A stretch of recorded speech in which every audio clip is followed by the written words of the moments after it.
decanos y decanas son los representantes electos por los claustros de la facultad que reconocen en su figura la capacidad de liderazgo político y gestión administrativa. Una gestión es un breve paréntesis, me parece, en el desarrollo de una institución. Vimos que nosotros teníamos que gestionar y apaciguar toda la facultad porque ya era vergonzoso que no terminaban las gestiones los decanos. Y además también la discusión era cuánto del presupuesto se lo quedaba al rectorado y cuánto del presupuesto se ponía a disposición de las unidades académicas. La discusión histórica de la universidad y bueno, lo del rectorado no se toca y lo que se discute son lo de las unidades académicas. Bueno, en eso estaba la fricción. Yo estaba cumpliendo con una función académica que obviamente tenía tintes políticos. Esto es inevitable porque lo político está en todas partes, nos guste o no, lo declaremos o no. Así que para mí es importantísima la facultad. Yo creo que constituye una parte muy importante de nuestra vida, ¿no? Hemos pasado ahí. ¿No? Que hablen de la Facultad de Humanidades y digan este lugar es una cosa fantástica y fenomenal. Y eso me parece que la gestión también puede ser eso, un lugar desde donde realizar un modo de encantar el mundo. Bienvenidos al ciclo Decanas y Decanos de la Facultad de Humanidades. En el marco de las actividades de celebración de los 60 años de la Facultad de Humanidades de la Universidad Nacional de Mar del Plata, continuamos con el ciclo de memoria institucional Decanos y Decanas, en esta ocasión entrevistando al actual decano de nuestra facultad, Enrique Andriotti Romanín, que fue electo para el periodo 2022-2026. Enrique Andriotti Romanín, Quique, es licenciado en Sociología por la Universidad de La Plata, magíster en Filosofía y Ciencias Políticas por la Universidad Nacional de Mar del Plata, doctor en Ciencias Sociales por la Universidad Nacional de General Sarmiento, es investigador independiente del CONICET, con sede en el Grupo de Estudios Sociohistóricos de la Facultad de Humanidades de nuestra universidad, donde además se desempeña como docente en la carrera de Sociología. Fue secretario adjunto del gremio docente, ADUM, y coordinador del Departamento de Sociología. Muchas gracias, Quique, por compartir tu tiempo, por facilitar este ciclo y queríamos darte la bienvenida. Gracias, Miguel. Bueno, un gusto enorme charlar con vos y, en cierto modo, con toda la comunidad de la facultad. Quique, ¿qué inquietudes filosóficas, intelectuales, políticas te llevaron a estudiar sociología? En realidad ni siquiera había eso cuando elegí sociología. Había cosas mucho más simples y mundanas. Alguna vez me lo preguntaron esto y lo que recuerdo es que cuando era más joven me preocupaba mucho por qué las personas se comportaban más o menos igual. Y un día, exigido por alguien, les dije que estudiaba sociología para entender por qué las personas se ponían los mismos zapatos. Medio raro, ¿no? Pero cuando tenía 17 años, que es cuando me fui a estudiar a La Plata, no intelectualizaba ni reflexionaba sobre por qué. Y me acuerdo de eso. Después sí fui construyendo algunas ideas y por qué estudié sociología y lo traté de orientar mucho hacia qué tenía que ver con mi biografía, qué tenía que ver con mi pasado. Y era casi como una división de tareas, ¿no? El hijo de un abogado que hacía política, que tenía una madre también interesada en el mundo de la política y de las humanidades. En la especialización de tareas eligió sociología y el otro hijo eligió el derecho. Y fue así más o menos como yo me situé durante mucho tiempo diciendo, bueno, estoy tratando de vincularme con lo que fueron las inquietudes que comprendí desde temprano cuando era pequeño y que mis papás me transmitieron y eso me empujó a sociología. No hubo una cosa tan elaborada como a veces uno cree, que yo creo que está muchas veces en el corazón de por qué las personas eligen humanidades. Hay algo en su biografía que los empuja y sí, creo que es muy potente eso. En mi caso, bueno, trato de verme así y me gusta porque me permite recuperar legados. Yo creo que además uno es también lo que lo antecedió y transmite eso a los que lo van a continuar. Así que al día de hoy me encuentro muchas veces charlando con mi hija mayor, explicándole cosas así, tratando de ver si puedo transmitirle un poquito de lo que a mí me transmitieron mis papás. No, la cuestión autobiográfica también entonces nos explica tu interés por la memoria social, la memoria individual. Yo llegué claro que sí, pero yo llegué de otro modo. Y tiene que ver con esto. Cuando yo empecé mis estudios de grado, no sabía muy bien dentro de la sociología qué podía hacer. Lo fui descubriendo y pensándolo. Lo primero que descubrí es que, por ejemplo, me interesaban temas vinculados a la lucha social. Eso lo encontré más o menos en el segundo año de la carrera, cuando yo ya estaba además empezando a militar a nivel estudiantil, después hablaremos de eso. Claro. Y tenía que decidir, bueno, lo que voy a hacer de sociología, ¿cómo lo vinculo a esto? Empecé a darme cuenta que me interesaba la lucha social. Mi primera experiencia de investigación estuvo vinculada a lo que va a ser después mi tesis de licenciatura, que es el Congreso de los Trabajadores Argentinos, la CTA. Digo, el Congreso es una cosa distinta a la CTA, pero en ese momento era algo que estaba muy en boga porque tenía que ver con el contexto del menemismo y que hablaba de los trabajadores. Mi padre, abogado laboralista, hablaba de trabajadores. Había sido secretario general, abogado de la Unión General de Trabajadores de España, de la UGT. Todo eso iba de a poquito encontrándose con los intereses que yo tenía y que me fueron empujando a, además, algo vinculado a la memoria, que era, con mi primer tesis, yo trabajé creencias, representaciones en el sindicalismo. No usaba la palabra memoria, eso va a venir después. Pero cuando fui avanzando y seguí metiéndome en temas vinculados a pensar luchas sociales, descubrí que había algo vinculado al pasado que me interesaba mirar. No lo encontré en Argentina, les voy a contar, creo que esto no lo conté nunca, lo encontré en un balcón en la Universidad de Brasilia, charlando con una colega argentina que me nombró algo que yo no sabía ni que existía, que era el juicio por la verdad de Mar del Plata. Juicio del cual después participé, estuve, y me acuerdo una charla, creo que fue en junio del 2007, por ahí 2008, capaz que la memoria en este aspecto de fechas me falla, que ella me dijo que había algo que tenía que ver con el pasado de Mar del Plata. Y ahí yo dije, chau, esto me interesa. Fui, participé y empecé a decir, bueno, voy a trabajar con un prisma que me permita ver memorias, mirar política, mirar luchas sociales y mirar juicios. Otra vez la figura de mi padre presente, ¿no? Un abogado, y mi hermano también ya abogado, y una familia muy vinculada al mundo judicial. Entonces de a poquito fui llegando al tema de memoria, siempre con esta cosa de ir lidiando con el pasado y, por ejemplo, descubriendo en torno a lo que fue después mi tesis de doctorado, toda la historia mía, familiar. Parece extraño, pero a veces los modos en los cuales el terrorismo de Estado se desplegó presentan la idea de fracturas. En mi caso fue, inclusive, viniendo de una familia politizada que discutía, no hablar del pasado dictatorial. La cuestión es que a mí me encontró, ya intentando doctorarme, armando un plan para pensar el juicio por la verdad de Mar del Plata, para comprender las luchas políticas y sociales de Mar del Plata, para ver qué les había pasado a los trabajadores y qué le había pasado a mi familia. Y fue así como logré encontrar todo esto y dije, bueno, temas de memoria, ahora me interesa esto, lo pienso específicamente en un juicio, pero miro más ampliamente la ciudad de Mar del Plata, de la cual mi familia también es parte desde hace muchos años. Somos una familia que tiene 5 generaciones de marplatenses. O sea, mis hijos son 6ª generación de marplatenses. Y se fue dando todo como a veces yo creo que ocurren estas cosas, donde el azar, a veces también el interés de cada uno, pero las tramas en las cuales uno forma parte explican cómo terminan produciéndose cosas, y a veces cosas re interesantes. No objetivamente, sino desde una dimensión vital. A mí todo esto me empujó a estar y a seguir al día de hoy trabajando estos temas con una intensidad que a veces me pregunto, bueno, ¿por qué sigo con esto? Y la fuerza vital sigue estando siempre, o viene del mismo lugar. Razón y pasión. Razón y pasión, más pasión que razón. ¿Cuál fue tu militancia en la Facultad de Humanidades en La Plata? Bueno, mi militancia fue algo extraño. Yo llegué a la Facultad de Humanidades de La Plata en el 94. Era muy chico, tenía 17 años, y mi papá me acompañó, como ocurría en esa época, a recorrer esa facultad. Era una facultad que al lado donde yo venía era incomprensible para mí.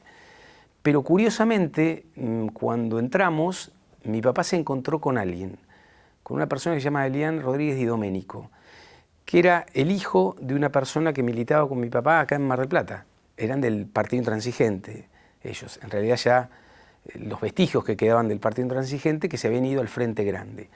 Cuento esto porque cuando yo llego, voy a una facultad, 17 años, incluso mi fenotipo era distinto, yo era un surfer que venía de otro mundo, inclusive de otro tipo de actividades, y me encuentro que voy a estudiar sociología, como conté antes, sin saber todavía muy bien por qué, sospechando para qué, me presentan a alguien y es otra cosa. El fenotipo que recuerdo de Elian era una persona que en ese momento tendría 22, 23 años, con un sobre todo, con un gesto muy adusto, muy militante, así, pelo largo, barba, y para mí era una cosa muy extraña.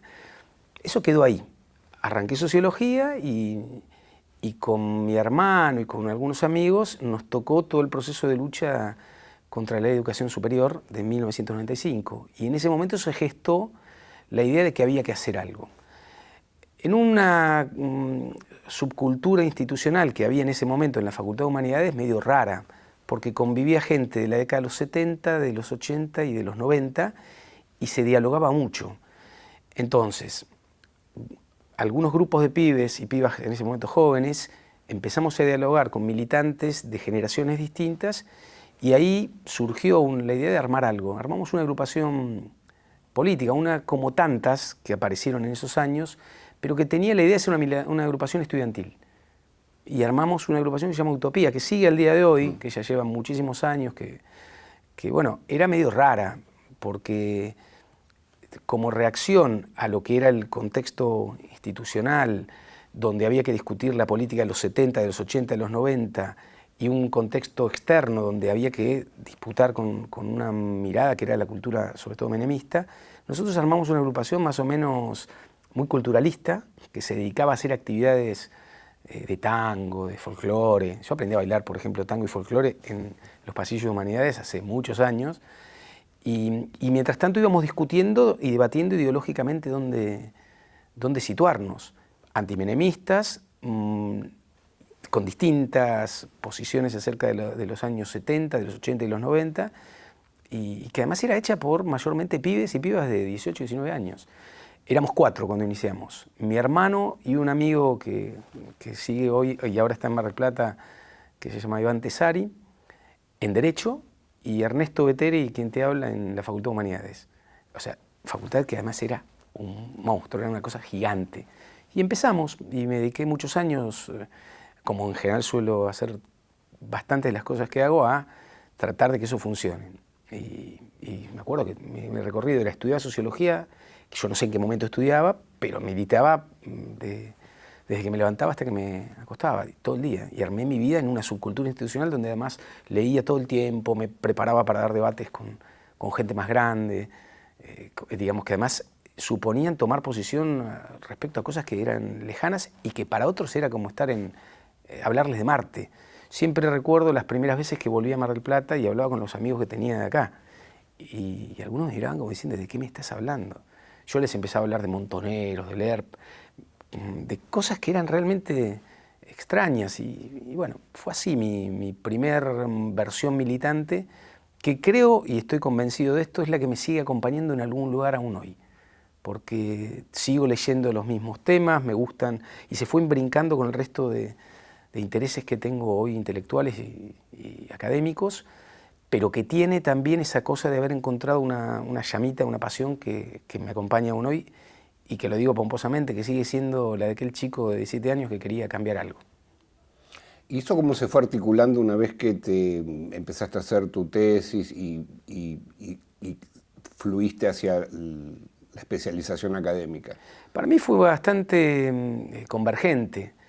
Recordemos esto, era un chico joven y empecé a leer temas de la década de los 70, del mundo de los trabajadores, de las luchas sociales. Encontré personas que me acompañaron en el mundo académico que además les interesaban esos temas.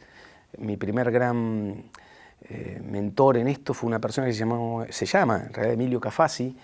Emilio daba un seminario sobre Marx en una versión medio extraña de Marx, hay que decírselo, ya se lo dije incluso hace poco tiempo, que nos permitió, por ejemplo, ver esta idea de vincular el mundo académico y las teorías con las luchas sociales. La segunda fascinación que yo tuve fue Horacio González, que fue una persona que nos volaba la cabeza. Horacio era un profesor que nos daba clases de sociología, pero además nos hablaba de los 70, de los 80, de los 90 y pensaba la política en términos muy integrales. Recuerden eso, yo militando también mucho y en un contexto muy extraño, pero el que me marcó decisivamente en esa etapa fue Aníbal Viguera, con quien llegué al final, la última materia de la carrera, y con quien encontré que podía ordenarse el conjunto de intereses que uno tiene vinculados a temas sociales y de política con un análisis sistemático y sostenido de la sociedad argentina.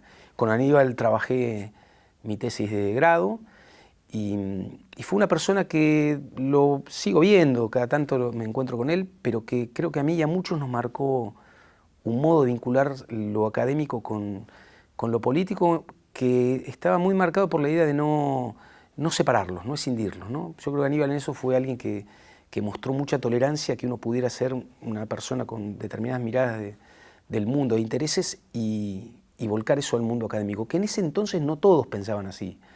Había muchos profesores que decían que aquellos que hacían política eran personas que no eran buenos estudiantes, que no valían la pena y que había incluso que relearlos, dejarlos de costado. Pero bueno, eso me acompañó en esa etapa. Después fui encontrando otros profesores y profesoras que me fueron marcando. La que después me acompañó muchos años fue Elizabeth Chelín, que fue mi directora de tesis de doctorado, pero quien me mostró además algo muy interesante, que también, no es que Aníbal no lo tuviera, pero Chevy lo llevó a otro nivel. La idea de pensar los procesos de articulación entre las luchas sociales, los intereses académicos y las carreras académicas como algo factible, y además siempre ponderando la condición vital, siempre diciendo, bueno, no hay que perseguir esto como si fuera una carrera de obstáculos, hay que poder hacer lo que uno realmente tiene como convicción política, intelectual y académica, con los tiempos y los intereses y las ganas que uno tiene en contextos vitales muy cambiantes, donde además ante todo somos personas que vivimos. Y eso también me permitió ver el mundo de otra manera y me volvió, creo yo, mucho más paciente, y espero para todas las personas con las que trabajo, mucho más tolerante hacia situaciones donde ante todo recuperar la idea de que lo importante es la persona, y después tratar de permitir que las personas puedan hacer sus carreras, sus vidas, y que lo hagan con total libertad. Eso también, bueno, me parece que es algo que no resigno, y creo que aún en este mundo académico que nosotros vivimos, donde es todo muy difícil y competitivo, hay que ponderar eso. Quique, ¿cómo llegaste a Mar del Plata, Humanidades? ¿Cómo te fuiste insertando? Bueno, a Mar del Plata vuelvo exactamente el 3 de diciembre del 2001. Yo vengo de Buenos Aires, o sea, el último año de mi carrera en La Plata me voy a trabajar a Buenos Aires, me voy a trabajar al Ministerio de Trabajo, un área de análisis laborales, no sé por qué, y en ese momento me parecía sugestivo y atractivo hacerlo.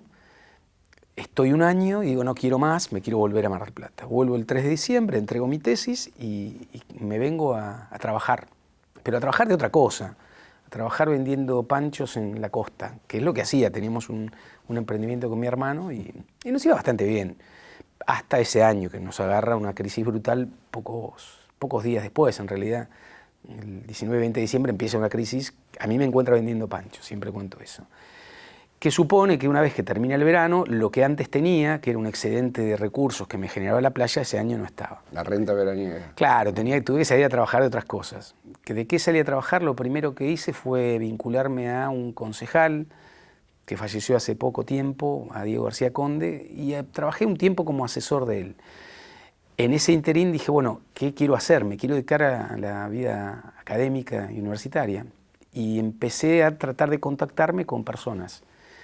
Cuento esto porque es importante después cómo llegó a la Facultad de Humanidades. A las personas a las cuales les escribí fueron 3. Una de ellas fue Oscar Fernández, y que Oscar ni me contestó. Oscar Fernández, años después la vida me va a encontrar en Humanidades. La segunda persona a la que le escribí fue María Inés Pacenza, que era docente de psicología, con quien me reuní y empecé a trabajar. Y la tercera persona fue una persona de Ciencias de la Salud que se llamaba Arturo Olivera Vegue, y quien lo único que me dijo es, mirá, va a haber un concurso en breve, ¿por qué no te presentás? en un contexto donde no había sociólogos jóvenes en Mar del Plata. Habíamos llegado 2 nada más realmente, o bastante jóvenes en ese momento. Había otros, pero yo en ese momento no los veía como muy jóvenes. Y bueno, entonces empiezo a trabajar en psicología, me presento en salud, obtengo un cargo ahí y estoy unos años dedicado a la tarea docente exclusivamente. Llegué a alcanzar 5 cargos simples, trabajaba como docente simple, docencia. En 2006, en ese contexto, empiezo a participar de las reuniones de la comisión de sociólogos que quería abrir la carrera, con quienes yo ya había tenido un contacto como estudiante con Bernarda Barbini en un congreso en San Juan. Bernarda me acerca unas planillas para que consigamos firmas de estudiantes de La Plata para ver si podemos ayudar a abrir la carrera acá. Bueno, la cuestión es que eso me conduce a participar como representante de la Facultad de Psicología a una comisión de evaluación institucional, de autoevaluación institucional de la universidad, donde algunos de los que estaban en la comisión de sociólogos participaban, pero a quien reconozco por primera vez como un interlocutor es a Oscar Fernández. Oscar, profe de Humanidades, también de Económicas, y con quien tempranamente armé un vínculo muy hermoso. Pasó de ser una persona lejana y distante a ser alguien con quien comencé a charlar diariamente, a divertirme mucho. Oscar tenía un humor increíble y además tenía una trayectoria muy distinta a la mía. Yo en ese momento era docente, pero estaba ya con formación de posgrado, estaba haciendo toda una carrera académica más vinculada a la docencia, y Oscar hacía otras cosas.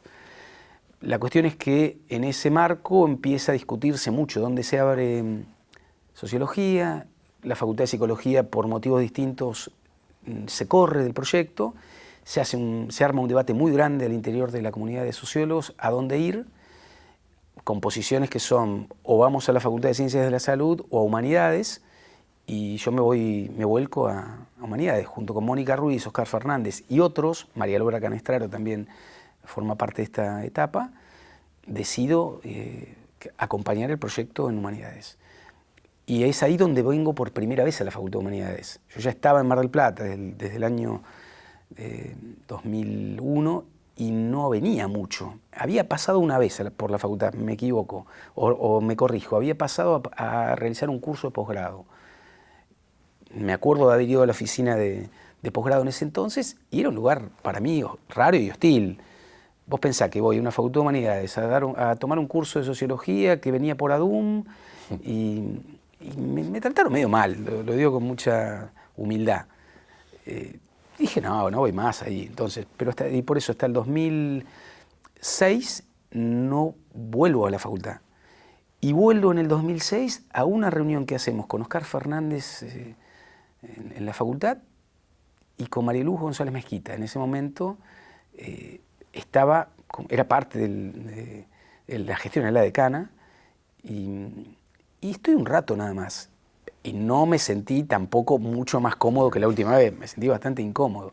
Pero bueno, el fragor de la lucha política de la apertura nos condujo en el 2007 a abrir socio, y sí me acuerdo ahí más claramente estar entrando ya en febrero, acompañándolos a Oscar y a Mónica, para ver cómo iba a ser el proceso de inscripción de los estudiantes, y tengo un montón de imágenes ya en torno a eso. Pero ahí es donde Humanidades se volvió, o empezó a volverse parte de mi vida, porque además me convertí tempranamente en profe de la carrera, en un contexto en el cual yo venía trabajando en 2 facultades que ya se habían corrido del proyecto de sociología, y que en una, quienes en ese momento estaban, no me querían mucho ya, porque yo había apoyado a Humanidades y no es la facultad donde yo también trabajaba.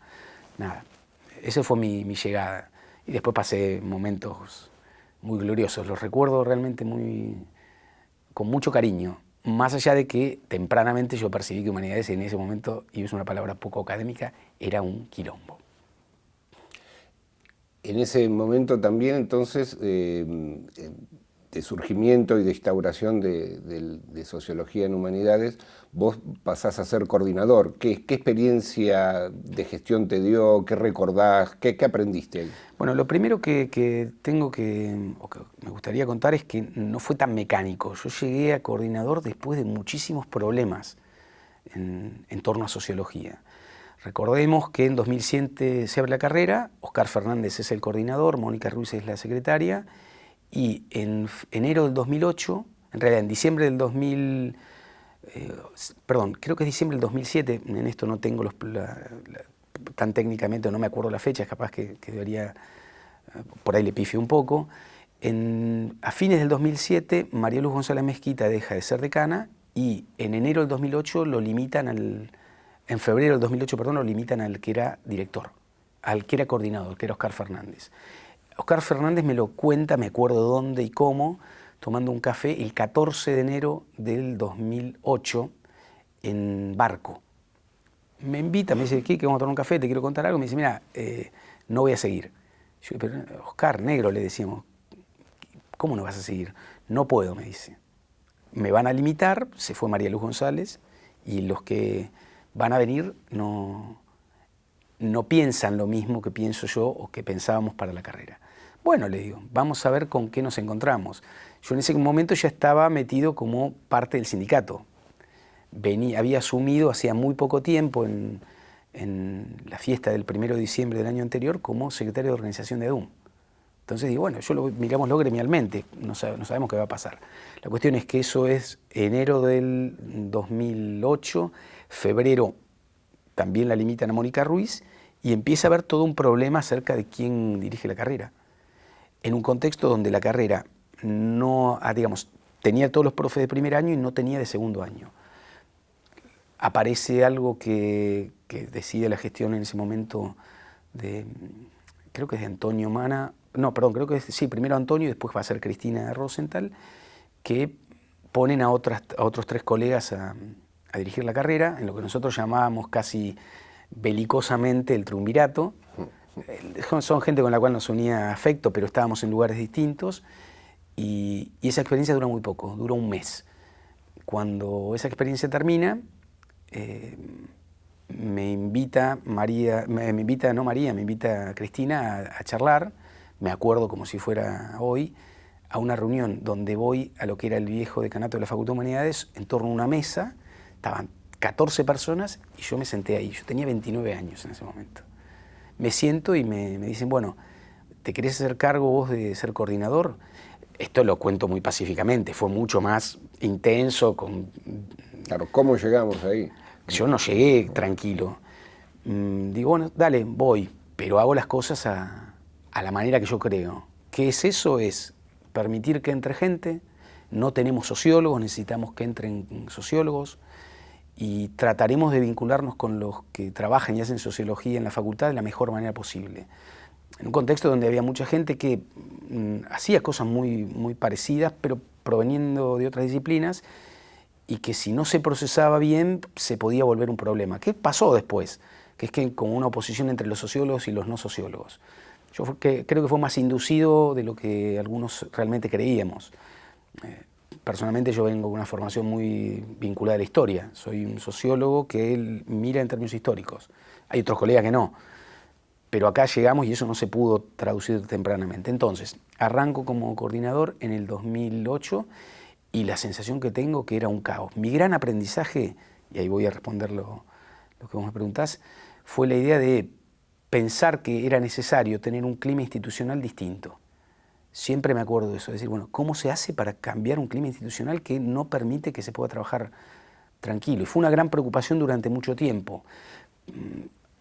Consigo una secretaria, digo consigo porque a la persona a la cual le ofrecí que me acompañe no la conocía, era Adriana Martínez, que era en ese momento ayudante de ciencia política, y le digo, Adriana, ¿te sumás a esto? Me la había acercado Sergio Morresi, que en ese momento era profe de la carrera, me dice, mira, esta piba es buena, no sé qué, no sé cuánto, y empezamos los dos, y era una locura, locura tal que, por ejemplo, necesitábamos recursos y los poníamos de nuestro bolsillo. Hemos pagado pasajes para realizar registros de antecedentes que en ese momento hacíamos para traer profes de nuestro bolsillo, y no había dinero en la facultad, y además había una cosa muy hostil hacia sociología, construida y de raíces muy profundas también. Para algunos la carrera era algo que venía a cambiar la facultad, pero que además tenía que ver con los años 70, con un pasado muy doloroso de la facu, y que además ese fue otro segundo aprendizaje que tuve yo. El primero es cambiar culturas institucionales, la idea que hay que intentar que sea mejor. El segundo aprendizaje es que hay cosas que uno no conoce y que las tiene que conocer para entender en qué institución está.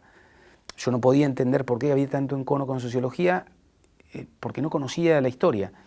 Y eso me permitió, una vez que lo pude transitar, ser un poco más flexible en algunas cosas e intentar trabajar para que eso mejore.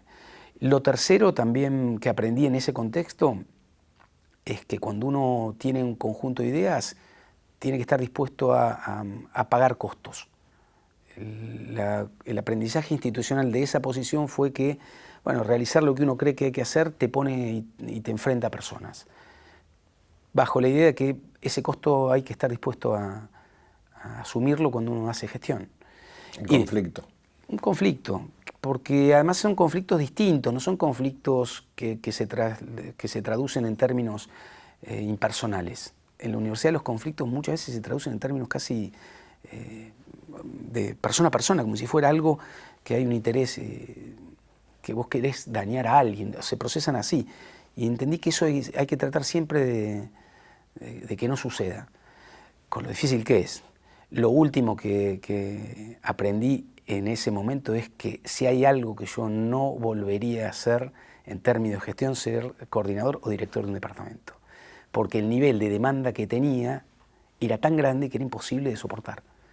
Yo me acuerdo de esto, me llamaban a las 12 de la noche colegas asustados, preocupados, y a veces ni siquiera preocupados, sino porque no tenían alguna otra cosa que hacer, y eso se volvió una práctica que llegó un momento que dije, no lo aguanto más.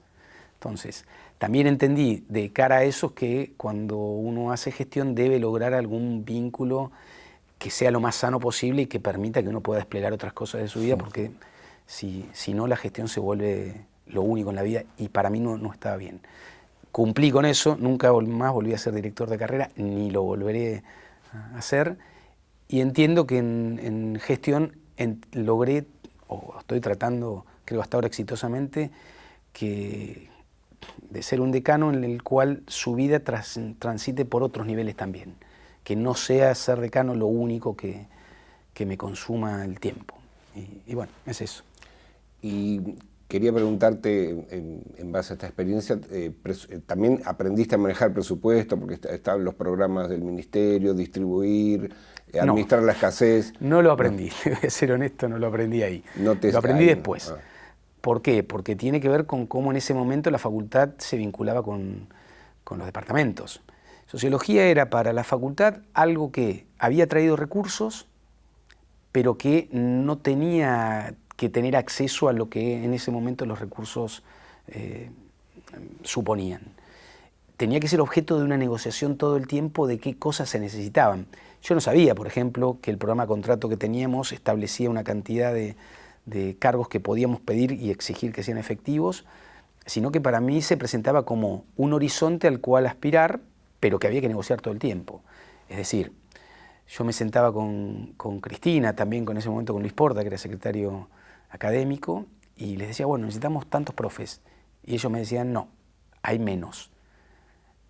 Y yo les decía, no, necesitamos esto porque la cantidad de estudiantes es esta. O sea, mi criterio era vinculado a un esquema ideal de la relación entre estudiantes y docentes. Pero yo no manejaba presupuestos, NUP, no sabía cuánto teníamos y no sabía cómo era además el circuito. Mi esquema de aprendizaje de coordinador fue bastante malo en ese sentido. Yo no es que conocía el circuito administrativo, cómo seguían las cosas. Era más una cosa de ir, decir, miren, necesitamos esto, dénnoslo, no nos lo dan, bueno, hacemos reclamos y nada más. Creo que eso también es algo de lo cual uno, podría autojustificarme, es decir, era un pibe de 29 años que estaba con un montón de cosas en la espalda y que para mí era tremendo. Pero lo que sí tenía era una cosa de una pasión enorme, me encantaba, la pasaba bien hasta que se me volvió, y eso ocurrió sobre todo el último año, una cosa muy, muy dura, porque el nivel de conflicto que había era enorme. Eso lo recuerdan y es parte de una memoria institucional. Pensando además que estábamos en otro lugar. Estábamos en un lugar que era Luz y Fuerza, una sede, y en la cual todo se transitaba muy hacia adentro. ¿Cuáles fueron los conflictos que se fueron volviendo muy grandes? Se fueron transmutando en cosas personales. Y se va a entender claramente cuando yo digo, bueno, voy a dejar de ser coordinador, no voy a seguir. El problema de quién venía después desató todo un conflicto interno a ver de quién era el que iba a ser coordinador, que rompió vínculos, amistades, forjó otras nuevas y dividió a la carrera de sociología de sus orígenes entre a los profesores, a los estudiantes, con clivajes que perduraron mucho tiempo, errados, a mi criterio equivocados, inducidos y poco felices que bueno, fueron como se dieron, pero que después tuvimos la capacidad de lograr recomponer esas cosas y no quedarnos ahí. Pero me condujeron a mí a decir, miren, yo esto no lo quiero más.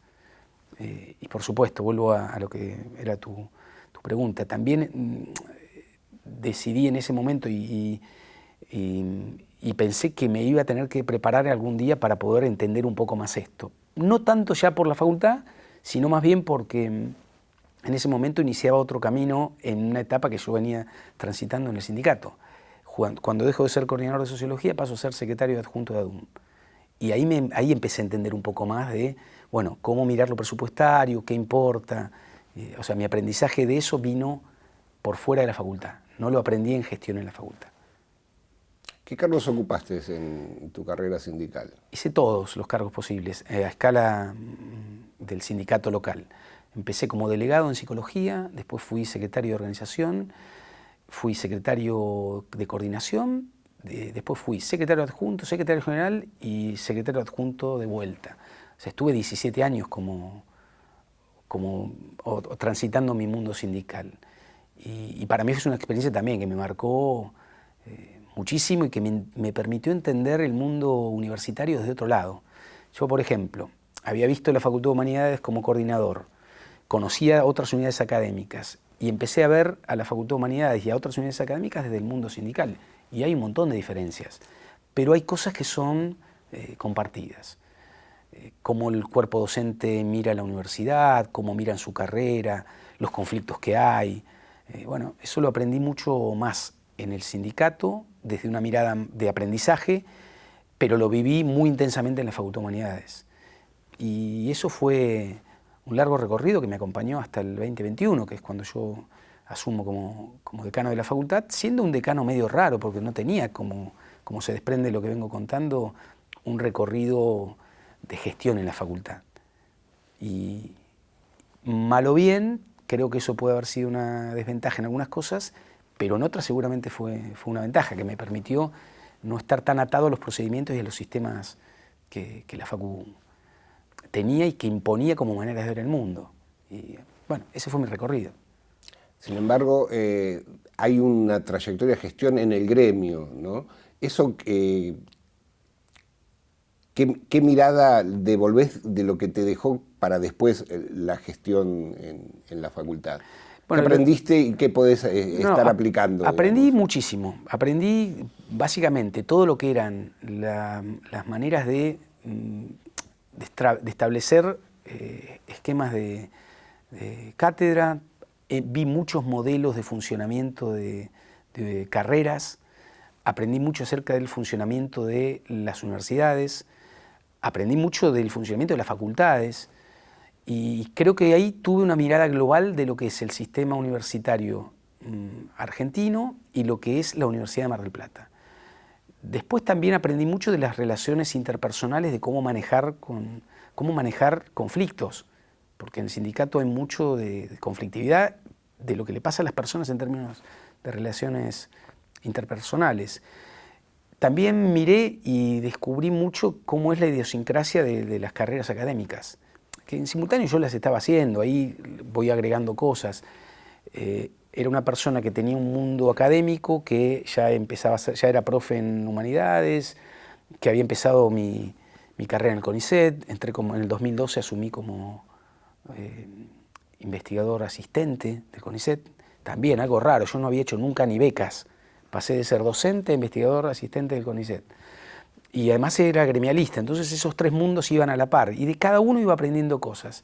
volviendo a lo que vos me habías preguntado, en el sindicato también descubrí cosas de la idiosincrasia de la carrera docente, que las combinaba con cómo era la carrera de investigador y las miraba desde el mundo gremial, ya las había visto desde el mundo de gestión, y de a poquito creo que me fueron completando un poco, me permitieron tener un esquema integral, que era medio paradójico, porque depende de dónde estuviera, era como me catalogaban al respecto. Acá en ADUM era como un secretario adjunto y general académico, que había hecho una carrera académica, que era investigador del CONICET, que era un profesor, no había en ese contexto o muchos profes en el sindicato. Cuando yo iba al CONICET era un profesor de la facultad y que hacía gremialismo, lo digo exageradamente, y cuando iba a la Facultad de Humanidades era un sucio gremialista. Y entonces eso me fue dando una mirada de decir, che, bueno, esto son mundos que coexisten, se solapan, se superponen, pero que tienen una lógica común. Y creo haber descubierto esa lógica común, que mal o bien son todas dimensiones posibles de una misma trayectoria. En mi caso convivieron las tres y siguen conviviendo aún hoy. O ser hoy decano no es más que ser alguien que pone en juego lo que aprendió en el mundo sindical, lo que conoce la carrera de investigador científico y un recorrido en la universidad que también, y no lo dije, lo digo ahora, me llevó desde ser ayudante de segunda ad honorem hasta profesor adjunto, todo concursado y hoy titular interino, también poder ponerse en juego en simultáneo. Y es algo que a mí me gusta, porque puedo hablar, es como que hablo varios idiomas. Y eso me parece que por lo menos a mí me satisface. No sé si me da un plus, pero me satisface. ¿Cómo se fue gestando tu candidatura a decano? ¿Cómo fue la relación con las listas docentes, con los estudiantes, graduados? Bueno, hay algo primero que está bueno para pensarlo. Yo, antes de ser candidato a decano, fui candidato a rector. En el año 2017, con colegas de distintas facultades, decidimos que había que armar una candidatura diferente a la que existía, que ya venía conduciendo la universidad, y me conduce a mí a una elección en la cual finalmente terminamos en 3 listas y sacamos 14 asambleístas, que es relativamente poco si uno lo mira, pero que presentó una particularidad, que fue una candidatura fuerte en algunos lugares. Pocos, pero en algunos lugares fuertes. Y uno de esos lugares fue la Facultad de Humanidades, donde por primera vez se abre un espacio para que grupos académicos que venían de carreras más recientes interactuaran, discutieran y empezaran a elaborar un proceso de mirada común de la facultad. Eso nos permite a nosotros, como grupo en la facultad, después de terminado el proceso electoral de rector, encontrar una síntesis que expresara esos grupos y que es la elección de Silvia Sleiman y de Federico Loren Balcarce como decana y vicedecano de la facultad. Entonces, en ese momento, la idea de que ahora había un grupo político que tiene un desafío, que es empezar a intentar llevar la facultad a otro lado, fue estimulante y empezó a elaborar una discusión con estudiantes y graduados que no teníamos hasta entonces. En ese recorrido, el periodo 2017, sí, es hasta el 2021, tuvo además algo en el medio que fue la pandemia. Y en la pandemia es donde empezamos a discutir con algunas de las personas del grupo político docente y estudiantil la idea de armar una candidatura que diera un paso diferente a la facultad, continuando lo que habían iniciado Silvia y Federico, pero que lo llevara a otro nivel. Se fue gestando de modos raros. Por ejemplo, las primeras charlas que tuvimos para que eso suceda ocurrieron en un contexto de pandemia entre algunas personas que rompíamos la pandemia para salir a caminar. ¿Qué hacíamos? Nos íbamos a caminar por Mogotes muy temprano, 3 o 4 para intentar sobrevivir a lo que era el aislamiento, que ya nos tenía bastante, vamos a decirlo así, complicados. Esto ocurrió en el en realidad fines del 2020. Digo esto porque cuando uno mira cómo se construyen, cómo se piensan procesos de este estilo, se hacen con tiempo. Entonces, las primeras charlas donde esto apareció como posibilidad fueron en Mogotes, en Punta Mogotes, caminando en el 2020 y en algunos cafés en ese periodo, cuando ya se había relajado un poco el aislamiento, en algunos bares de la ciudad. Y de a poco fuimos diciendo, bueno, ¿para qué? para tratar de apostar a la idea de que la Facultad de Humanidades pudiera pegar un salto cualitativo en un proceso que había iniciado, bajo la intención de tener un volumen mayor para poder llevar adelante transformaciones. Y se fue gestando así, y en algún momento apareció como algo que era bastante lógico, que no fue procesado conflictivamente. Yo llego a ser candidato de un espacio que es Pluriversidad, conversándolo con quienes venían siendo decana, vicedecano, con lo que teníamos en ese momento que eran algunos directores de carrera, y todo surgió bastante fluidamente. ¿Por qué? Porque lo que planteamos es que lo que íbamos a hacer era algo que necesitaba otro tipo de momento político y que lo debían encarnar otras personas. Silvia y Federico habían tenido 4 años muy complicados, muy duros, los 2 primeros realmente muy adversos, y la facultad en ese momento estaba en un clima de tensión institucional muy grande.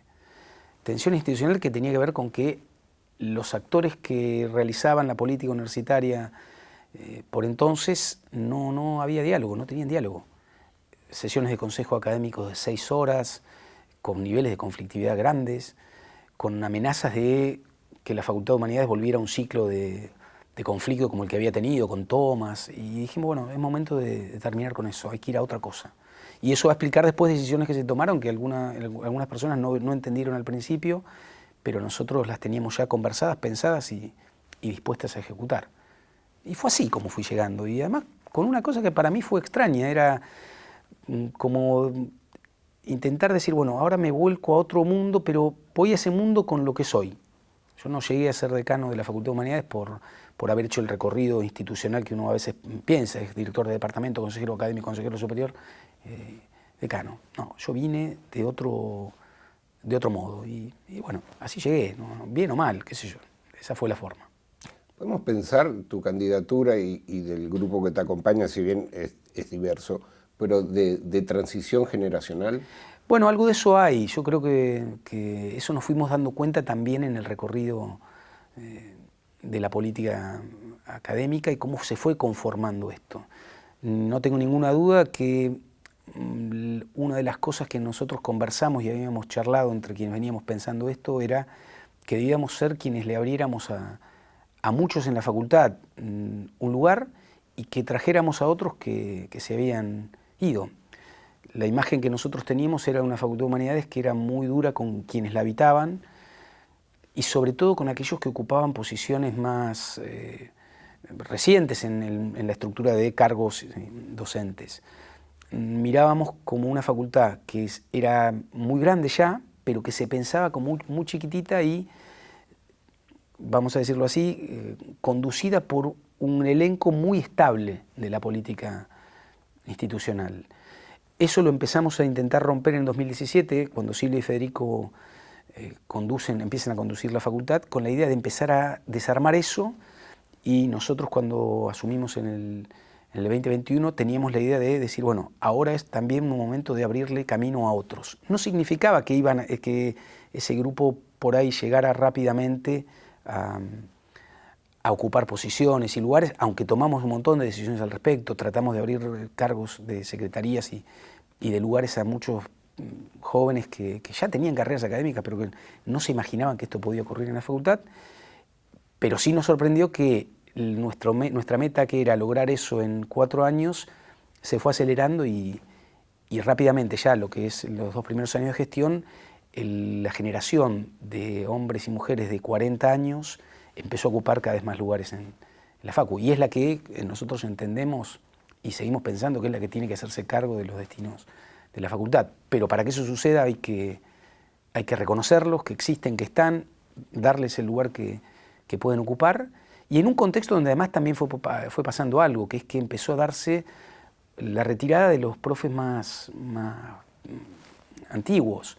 No digo viejos, porque eran profes que estaban hace más tiempo, pero que bueno, también habían encontrado el final de su carrera académica y que eso no había sido muy previsto. Bueno, nosotros empezamos a pensar eso como algo que debía además ser lo más tranquilo y amable posible, que no tenía que ser una guerra de que alguien que se iba dejar abajo un conflicto acerca de quién venía. Lo que intentamos fue respetar también eso y usar esto como un mecanismo de promover a las generaciones que vienen y que son realmente más, iba a decir aptas, no es la palabra más correcta, pero que están mejor preparadas para los desafíos que vienen. ¿Cuáles son esos desafíos? Imaginar una facultad de humanidades no de cara al siglo XX, sino al siglo XXI. Es decir, hoy las generaciones más jóvenes son las que mejor entienden lo que está cambiando y las transformaciones a las que vamos. Nos parece y pensamos con convicción que ellos son entonces los que deberían encauzar y acompañar este proceso. Me parece que ahí lo generacional es algo que estaba pensado, pero por ahí no tan elaborado ni con la magnitud de lo que vino después. Si hoy miramos, hoy hay un montón de directores y directoras de departamento que son personas de 40 años. Hay consejeros académicos que el promedio da menos de 40 años. En los departamentos, quienes habitan los consejos departamentales son personas jóvenes. Y eso creo que a la facultad le hizo bien. Yo estoy convencido que le hizo bien porque además permitió que eso coexista con las generaciones anteriores.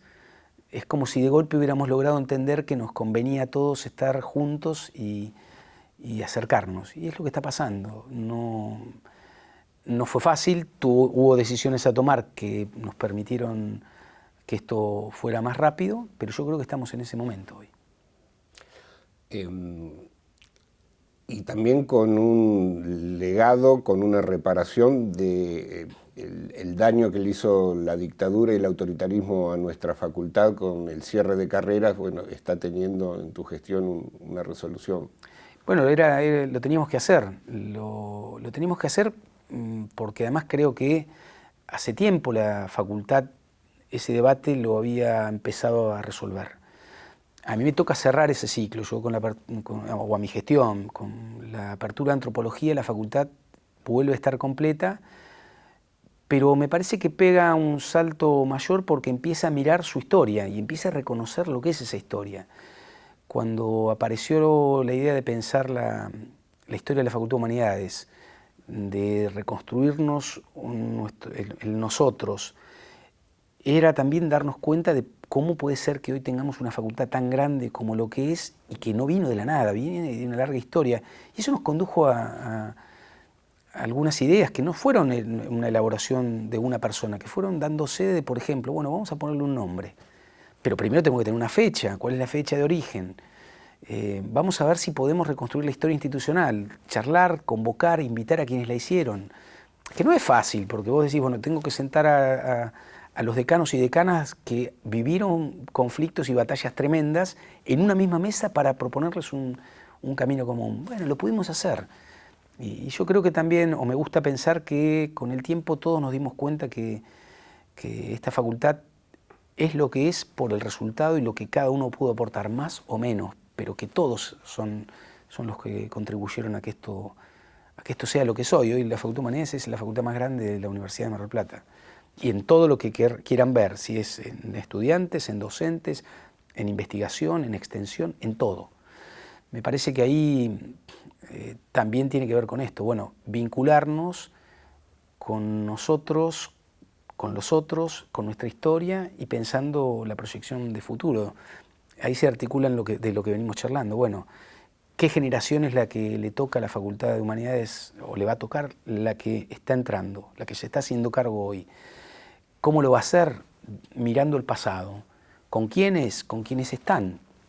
Hoy la Facultad de Humanidades se construye con los que están y esos que están entendieron que es posible. Me parece que logramos dar un salto global en ese aspecto y que estamos, creo que, en una etapa donde además se produce esto de una cultura interna institucional diferente. Hoy no tenemos niveles de conflictividad que sean muy altos. Obviamente hay diferendos, hay situaciones que tienen que ver con lo que es nuestra facu, pero me parece que estamos en un momento bueno. Yo quiero creer que esto es así.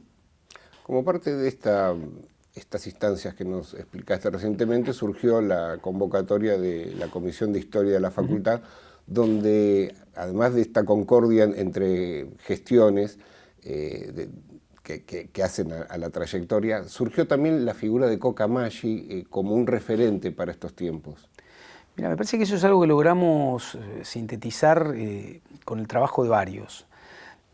Primero, la comisión esta fue, yo no me acuerdo quién lo propuso, no sé si no fue Guille Colombo, creo que sí, y digamos, fue una idea realmente genial.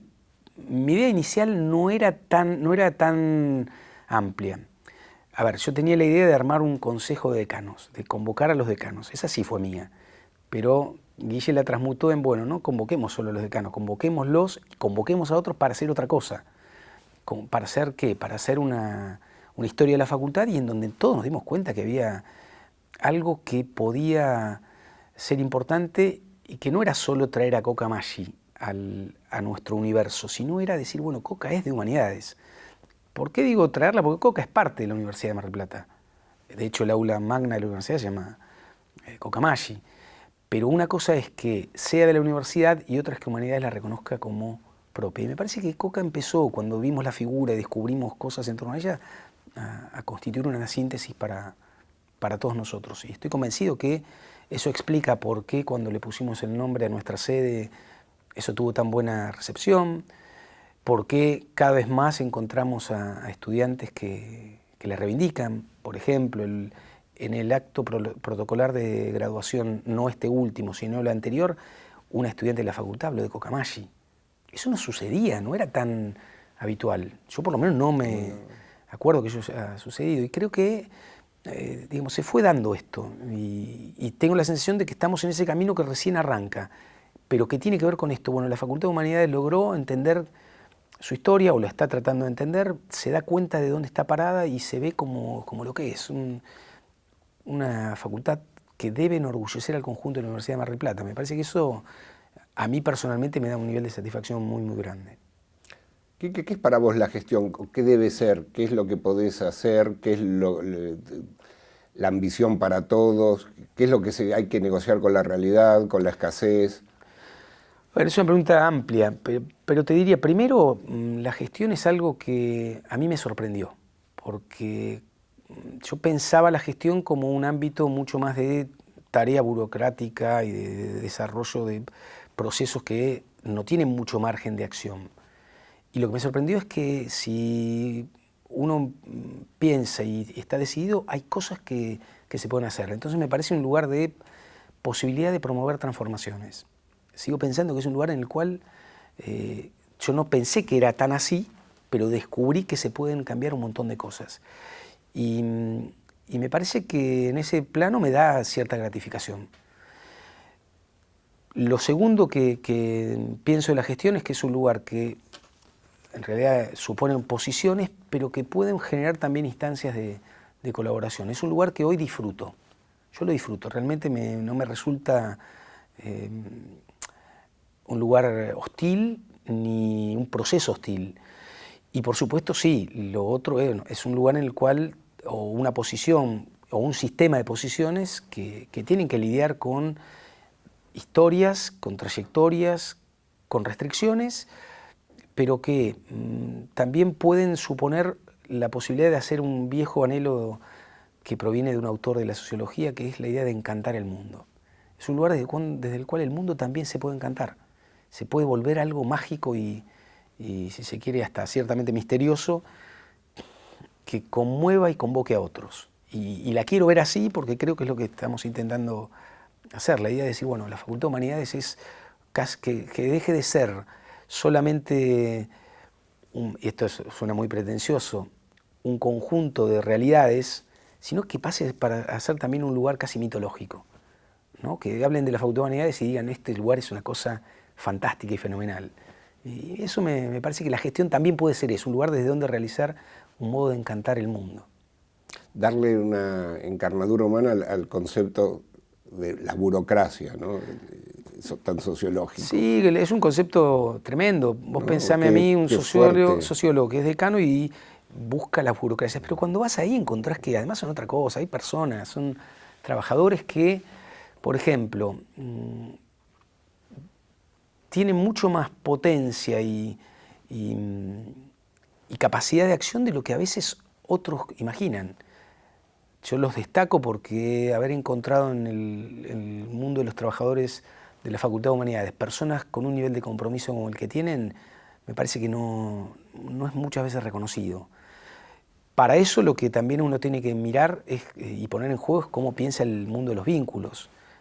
Creo que el conjunto de la gestión nuestra es una gestión que no se caracteriza por tener maltrato con nadie, busca en general promover diálogos y busca generar cooperación. Y me parece que ahí la idea de la burocracia y las gestiones se transforman en otra cosa, más en un todo orgánico que busca ir hacia adelante y contribuir a que la Facultad de Humanidades sea algo que otros miren y digan, bueno, esto es algo importante, potente y casi místico. Me pasa todo el tiempo, me empiezo a encontrar que en otros lugares ahora nos miran de un modo diferente y dicen, bueno, se trabaja bien ahí. Se trabaja bien no es que se cumplen horarios, sino que se hacen cosas que son novedosas y se hacen bien. O sea, que ocurren procesos que en otros lados por ahí no los viven así y que salen, se logran concretar. Para dar un ejemplo solo pequeño, la Facultad de Humanidades tiene una cantidad de concursos por año que lo hace el personal administrativo, pero también la gestión que involucra estudiantes, graduados y docentes, que casi duplica o triplica cualquier unidad académica de la universidad. Y otros miran y dicen, bueno, lo hacen, son realmente algo que logra realizar el viejo sueño de la reforma universitaria en un nivel de magnitud que no pueden otros y lo pueden lograr, y lo lograron. Y además con mucha tranquilidad, porque no estamos teniendo, no es que lo hacemos al tuntún y nos sale mal, sale prolijo, sale en tiempo y forma, pensado, proyectado y además planificado. Bueno, y en ese plano creo que ahí también hemos logrado una convergencia de que esta burocracia que a veces se ve como impersonal esté comprometida, sea parte de un esquema orgánico de gestión donde todos vamos para el mismo lugar. Quique, en estos tiempos de neofascismos internacionales y de agresión a nivel nacional contra el cambio social que posibilita la educación pública, ¿qué rol pensás que las humanidades y las ciencias sociales tienen, que pueden aportar al debate en esta realidad? Bueno, yo creo que tienen un rol central. El otro día un profe nos recordó algo, que estamos en un contexto en el cual nos gobiernan, o en este caso hoy en Argentina, pero en otros lados del mundo también, personas que creen en seres extraterrestres, que creen en que la Tierra es plana, que creen en esto que la figura que usó en los reptilianos. Y me parece que las ciencias sociales y las humanidades, la primera gran tarea que tenemos es lograr aportar a una comprensión más global del mundo para amplios públicos. Creo que es una buena pregunta cómo llegamos hoy a esto, y una parte de la respuesta tiene que ver con cuál fue la efectividad de aquellos que podemos permitir elementos para la comprensión del mundo en nuestra intervención. Me parece que una de las claves que vienen para nosotros por delante es, conociendo el mundo en el que estamos y al que vamos, tratar de ser facultades que puedan incidir en el debate público de una manera mayor a la que lo hemos hecho hasta ahora. Creo que nuestras disciplinas, desde las letras hasta historia, pasando por sociología, por ciencia política y todas las que involucran a nuestra facultad y a las humanidades y sociales, como autocríticas, si así se quiere, podrían decir que en realidad han perdido terreno en el espacio público. Bueno, me parece que una de las tareas que tenemos es recuperar eso. En el espacio público, digo, en el espacio del debate público, ¿no?